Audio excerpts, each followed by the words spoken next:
And with that certification, today they can qualify for many of these big ticket jobs or assignments or contracts or subcontracts and so on. So, yeah, these are serious problems of people with inadequate skill sets aspiring for jobs.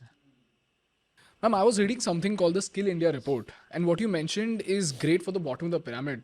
But what I'm deeply concerned about is the middle of the pyramid, ma'am, because this Skill India report says that, just give me a second. Ma'am, the Skill India report says that more than 35% of our BTech students are unemployable, 30% of our MBA students are unemployable, 60% of our ITI students are unemployable, and more than 75% of our polytechnic students are unemployable. So, and you know, ma'am, I have been the perfect witness to this entire transition because 10 years back I was in college and I am that student that you're talking about who thought after college I'll find a great job. But by the end of college, I realized that I do not know anything that is relevant to the industry today.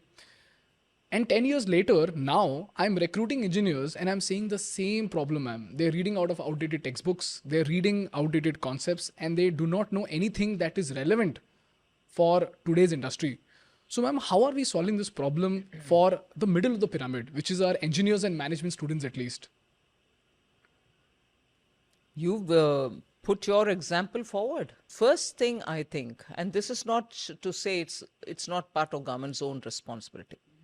The drive that an individual has to recognize that this is not going to work out for him and he has to find a different thing. As I say, get your mojo back. How do you get your mojo back? Once you identify that you don't seem to have your mojo in a particular area, and if you have to acquire it, what is it that you have to do? And once you identify, there are now online or offline courses available for you to be able to equip yourself better. That is one. And second, peer group learning is something which I think till my college days, we've all benefited from.